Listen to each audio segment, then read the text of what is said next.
Global warming has had our attention for the longest while.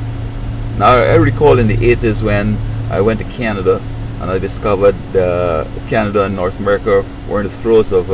And so, as I've said, that this global warming is just a big hoax. They blame it on carbon dioxide, which is the enemy trying to obstruct our economic engine and productivity and so on. You have Chupra telling folks that in business they should consider first the environment and try to be environmentally friendly. When India doesn't even think about the environment. India gets all these dirty jobs that we feel polluting here. And he just coming playing this hypocrisy game that he should care about the environment so that we can send the jobs down to India. They're saying that carbon dioxide traps the heat, and there's so many other elements in the air. Carbon dioxide is just one of them, and you have more hydrogen than all the others put together. So you have hydrogen about 80% plus dust, carbon dioxide, water vapor, the rare gases, the neon, the krypton, the xenon, argon, and so on. All of these are elements and compounds that, if it were that blocking the exit of the heat, these will all contribute to that. And so carbon dioxide is not a problem. Now, I'm going to tell you something, and this is going to startle you, that global warming is God's doing.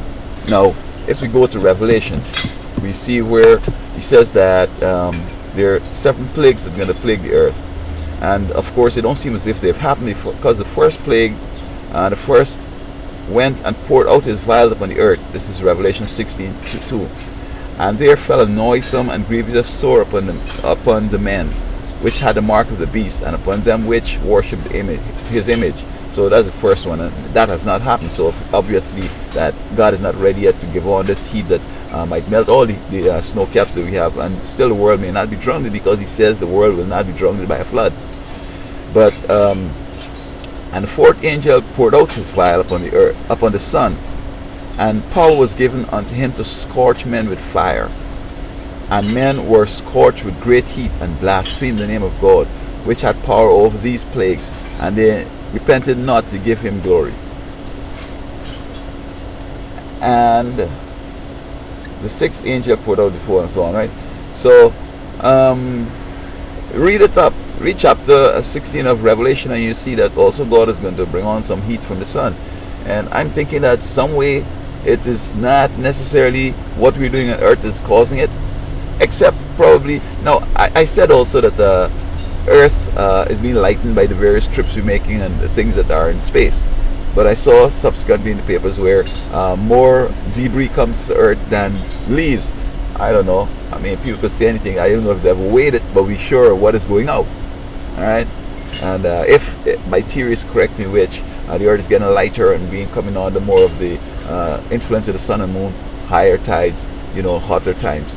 But God, of course, is going to bring on the ultimate, global warming when he sets the sun, the plague on when the plague of the sun comes on, the 4th plague, revolution, and a kind of being overwhelmed by garbage and so on, that folks begin to seriously consider, it seems, what to do to alleviate the problems that seem to be plaguing us, called environmental problems.